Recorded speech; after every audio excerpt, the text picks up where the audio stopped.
Welcome, ChemComm. Today is the beginning of Unit 8. In the second quarter of content, we've talked about very small particles, like atoms and ions. Now we're going to attempt to apply that knowledge and how that affects our air and water quality within our municipalities. Let's get started in 8.2 with water and water pollution. When we think about providing the public with water, there are really two things that we need to consider. The first one is, can we get enough water? Do we have enough to service every home in our area?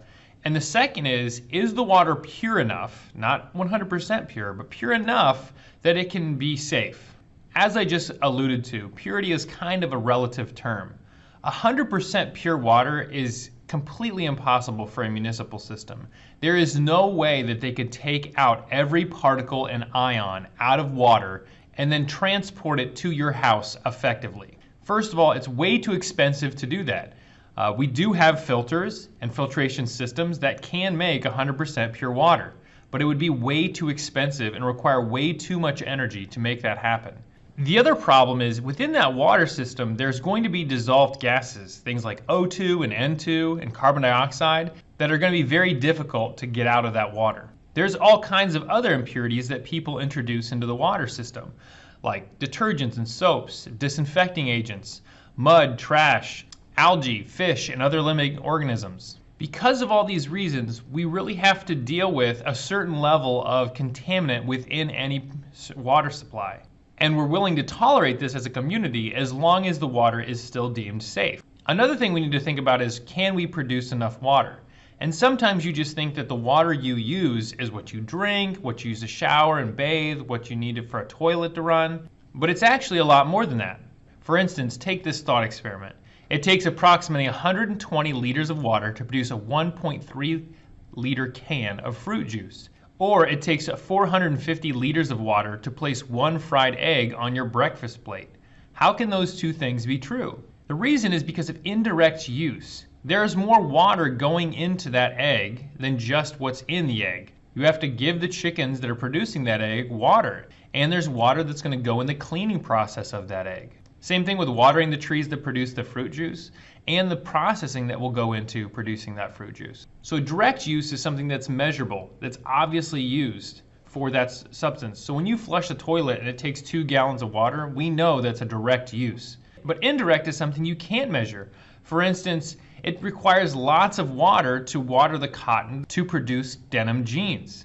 And therefore, even something like buying jeans, which wouldn't seem like it is using water, is. So we have two issues. Is water pure enough, and how much do we really need? If we return to the discussion of purifying water, one way we do this is through filtration systems. There's all kinds of filtration systems. Some you might have in your refrigerator, like a Brita filter, or some might be at a local water purification plant. Filtration is just separating solid particles from the liquid using some type of membrane. The filtrate is the liquid that passes through the filter that you typically try to collect, and the residue is the solid particles that stay in the membrane. Another thing we can do to purify water is something called adsorption. Adsorption is when you attract impurities to a surface of something. A lot of times charcoal is used in Brita filters as an adsorption agent. After we've gone through a filtration or adsorption or purification process, we want to calculate how much purified water we're going to recover. So if 100 gallons run through a filter and you get 80 gallons of pure water back, that would be 80% recovery. Geographically, the United States has an abundant supply of water. There's plenty of surface water in the atmosphere, rivers, lakes, and streams and oceans. This would be all fresh water. We also have quite a bit of groundwater that's under the surface of the ground and is usually held in place by something called an aquifer. This is when you have very hard, dense rock underneath and then softer rock where water can seep into over top of that. It's kind of like an underground swimming pool. If you live in a home that has a well, it's tapping into that groundwater that's under the ground. Even though this water is considered fresh water, most of it has to be purified before it can be used. If you look here, you can see the breakdown of the water on Earth. 97.2% of all water on Earth is in the oceans. We only have 2.8% of the water that's fresh water, and that's the water that we can use to purify to actually use in our homes.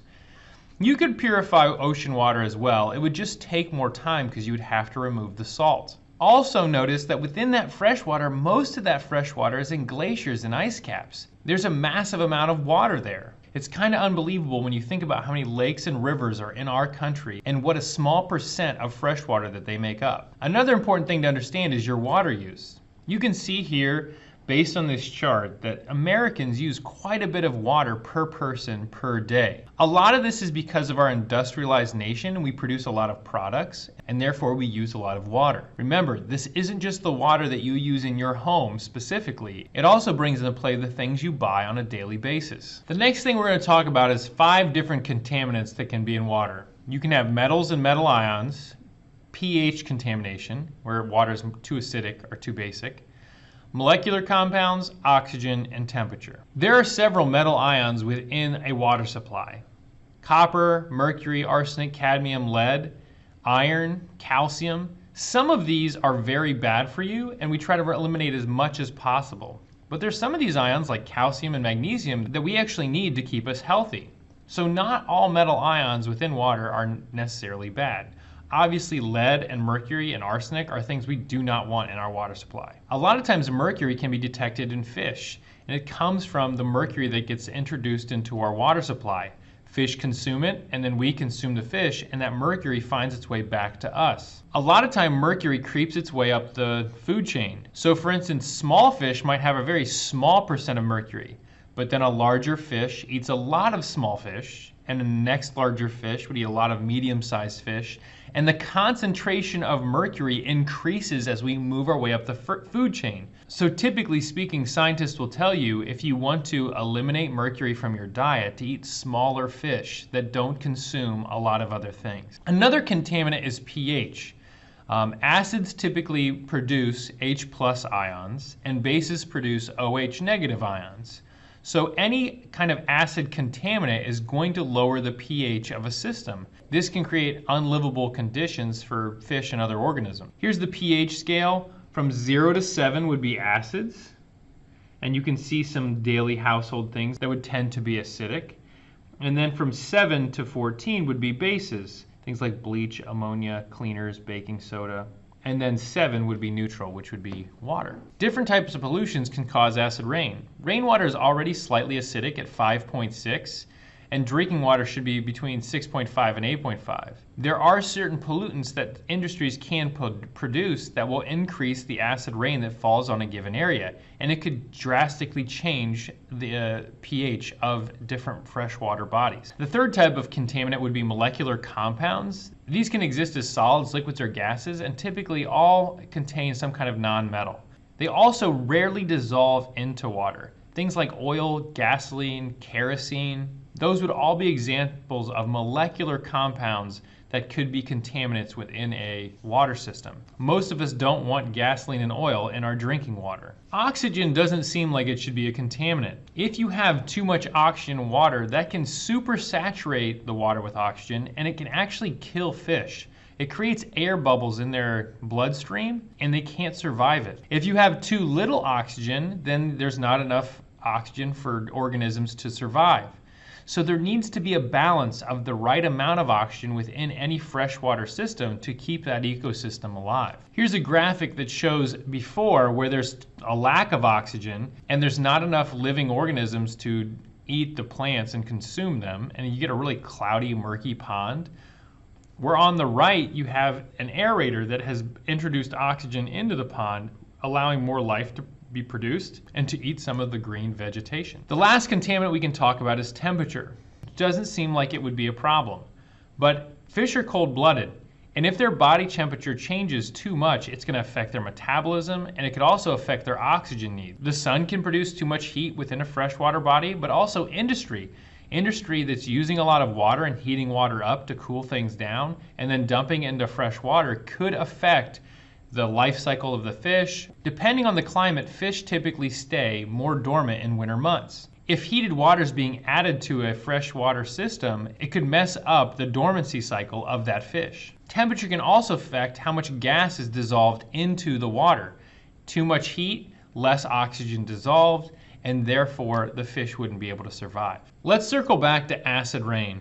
Acid rain typically comes from increased carbon dioxide levels and increase from burning fuel. It doesn't just have to be rain. It could be fog, sleet, snow, anything that drops the pH of precipitation below 5.6. Here's a graphic showing how industry produces sulfur and nitrogen-based gases that mix with precipitation and therefore produce acid rain. Rain is normally acidic because of the CO2 that's in our atmosphere. It makes a carbonic acid, and therefore that's why rain is typically below a neutral 7 pH. Now, acid rain can also naturally occur. Volcanoes, forest fires, any type of burning produces more CO2, more carbonic acid, and therefore more acidic rain. But other gases like SO2, SO3, and NO2 would also contribute to acid rain. Here's a graphic showing how the ash from a volcano would produce acid rain. Another thing to understand is that acid rain actually increases as you move to the east across the country. The reason for this is as the atmosphere, the different clouds and things that are going to produce rain, move across the country, the concentration of CO2 is going to increase as they move to areas where there's more manufacturing and therefore more acid rain producing compounds being introduced into the atmosphere. So typically, the pH of rain as you move east will become lower and lower. You can see on this map that out west the pH of acid rain is around 5.3, but by the time you get to New York and the East Coast, it's dropped all the way to 4.3. And you know that there's a lot of manufacturing and industry in the Midwest and in the East. There's also a lot of densely populated cities where there's lots of vehicles. Acid rain can kill fish, it can kill aquatic life, it can even remove minerals from soil. It also has an impact on man-made structures. Anything that's made out of limestone or certain metals can be eroded by acid rain. In this picture here to the right, you see the before and after of a monument that's made out of limestone. The limestone reacts with the acid and gets washed away. I hope you're able to see from this presentation all the different things we need to think about when it comes to providing a municipality with pure water and making sure they have enough of that pure water. Take some time to consider your role in society, how much water you use, and what you can do to use less water on a daily basis. Have a good day. We'll see you soon.